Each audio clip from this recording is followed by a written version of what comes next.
So we've been talking a lot about polyphonic expression and how cool it is to have each finger with its own glide, slide, and press. And that's wonderful for lots of instruments, but the Seaboard RISE is also amazing at monophonic instruments, particularly solo, legato, orchestral instruments. And for this example, I'd like to use VSL and show how we can really get a lot of expression using the Roley Seaboard RISE. So the first thing I'd like to do is set up the Roley dashboard in single mode. So I'll say single mode, make sure we're sending on channel 1, and I'll set my pitch bend range to 12 semitones. Then we'll go into VSL and see if we can start assigning the dimensions of touch to the VSL musical parameters. Vienna Symphonic Library is a sampler designed specifically for orchestral instruments. A cello can be played many ways: staccato, pizzicato, tremolo, and the player may even move between those during a musical phrase. One of the strengths of Vienna Symphonic Library is it gives us a matrix view of moving through these articulations. And we can use the XY touchpad on the Seaboard RISE to navigate that matrix and choose the articulation we want at any time. Let's go to the basic view here in Vienna Symphonic Library, and we see X and Y axis under matrix control here. Let's look at the Roley dashboard. Over there, we see that we have the XY pad here.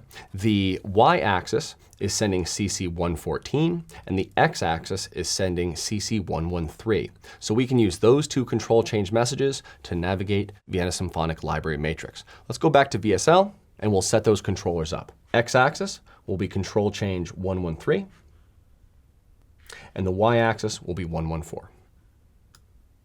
And let's see how this works. If I play right now, we'll be on a single articulation, kind of a sustaining articulation. If I go to my XY touchpad and I move up, you see that it's moving along that matrix axis. And now we get staccato. And so if I play a line,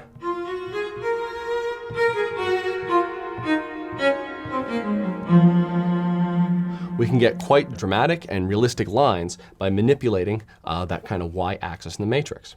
Now, if we move along the X-axis, we also have access to all the other articulations. So I might be playing tremolo now. I might be playing pizzicato. Just about moving around the axis. It's really a wonderful control for Vienna. Now, I'd like to add a couple more kind of dimensions of touch to this patch. The first one is slide, which we often use for a timbre control, and Vienna has a built-in global filter for this. Now, it is quite subtle, but that's because it's trying to be realistic. Let's see if we can set that up. We'll go to the advanced window in Vienna, and then to the control map tab, and we'll see master filter listed here, and we can assign CC74 to it, and we'll play. So it does have a nice kind of dynamic to it, but it's not overly dramatic, so it doesn't sound like a synthesizer. And we can use it for those nice kind of subtle crescendos during notes. Now, the final thing that I want to add to this patch is control of dynamics during the course of a note. One of the most important things about sustaining instruments like a cello is that we can change its volume over the course of a note. And CC11 or control change 11 is a standard MIDI message. We call it expression, and it's used in almost all orchestral libraries to control the dynamics over the course of a note. I'm going to use the expression pedal input, or the pedal input, to control CC11.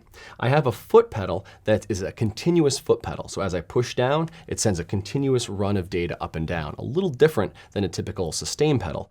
Let's see how we would set that up. I'm going to go back to the dashboard, and I'll go to the pedal section, and I'll switch this over so that it's sending CC11, which is the expression controller. And let's see how it works. I'll play a chord. And we only hear that come in when the pedal goes down.